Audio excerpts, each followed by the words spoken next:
હેયાન્સ education અને coaching સેન્ટરમાં આપનું સ્વાગત છે। આપ સૌને નમસ્કાર। નમસ્કાર વિદ્યાર્થી મિત્રો, આજે આપણે અંગ્રેજી ભાષા અને વ્યાકરણમાં ખૂબ જરૂરી હોય તેવો મુદ્દો એટલે કે આર્ટિકલ્સ વિશે અભ્યાસ કરીશું।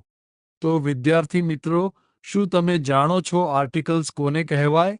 આર્ટિકલ્સ એ એવા શબ્દો છે જેનો ઉપયોગ નામ નાઉનની પહેલા કરવામાં આવે છે, જેથી એ સ્પષ્ટ થઈ શકે કે તે નામ કોઈ ચોક્કસ વ્યક્તિ કે વસ્તુ વિશે છે કે સામાન્ય। ટૂંકમાં કહીએ તો આર્ટિકલ્સ એક પ્રકારના વિશેષણ એટલે કે એડજેક્ટિવ્સ છે, જે નામને મર્યાદિત કે નિર્દિષ્ટ કરે છે। આર્ટિકલ્સના પ્રકાર અંગ્રેજીમાં મુખ્યત્વે બે પ્રકાર હોય છે। એક ઇન્ડેફિનિટ આર્ટિકલ્સ એટલે કે અનિશ્ચિત આર્ટિકલ્સ, તેમાં એ અને એન આવે છે। બીજો ડેફિનેટ આર્ટિકલ એટલે કે નિશ્ચિત આર્ટિકલ, તેમાં દ આવે છે। ઇન્ડેફિનિટ આર્ટિકલ્સ એટલે કે અનિશ્ચિત આર્ટિકલ્સ એટલે કે એ અને એનનો ઉપયોગ ત્યારે જ થાય છે જ્યારે આપણે કોઈ સામાન્ય વસ્તુ કે વ્યક્તિની વાત કરતા હોઈએ જે ચોક્કસ નથી। હવે આપણે કયા શબ્દ આગળ એ આવે અને કયા શબ્દ આગળ એ આવે તે સમજીએ।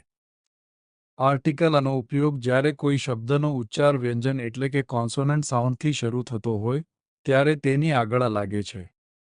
ઉદાહરણ તરીકે, a book, a car, a university અહીં યુનિવર્સિટીમાં હોવા છતાં ઉચ્ચાર યુ એટલે કે વ્યંજન જેવો છે, તેથી એ લાગે છે।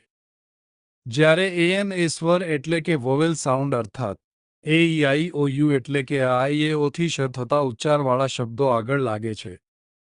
ઉદાહરણ તરીકે, એન સફરજનાન અમ્બ્રેલા, એન આવર, અહીં એચ સાયલન્ટ છે, ઉચ્ચાર અથી થાય છે।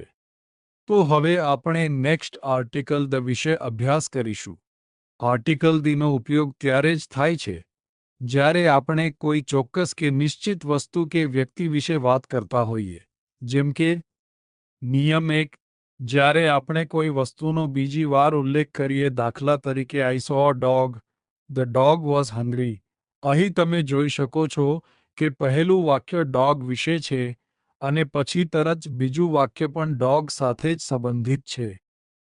નિયમ 2, દુનિયામાં જે એક અને માત્ર એક જ હોય તેવી વસ્તુઓ માટે, દાખલા તરીકે ધ સન અને ધ મૂન, આમ ધ સન અને ધ મૂન એ દુનિયામાં માત્ર એક અને માત્ર એક જ છે।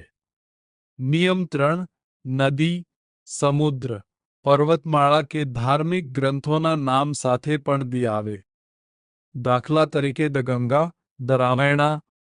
નિયમ 4, સુપરલેટિવ ડિગ્રીમાં પણ દ આવે, દાખલા તરીકે ધ બેસ્ટ, ધ ટોલેસ્ટ। નીચે આપેલા શબ્દોની આગળ એ અને અન તથા દ માંથી યોગ્ય આર્ટિકલ પસંદ કરીને મૂકો। તો વિદ્યાર્થી મિત્રો, આવા જ શૈક્ષણિક વિડીયો માટે સબસ્ક્રાઇબ કરો અને જોતા રહો અમારી યુટ્યુબ ચેનલ। વિડીયો જોવા માટે આપનો ખૂબ ખૂબ આભાર।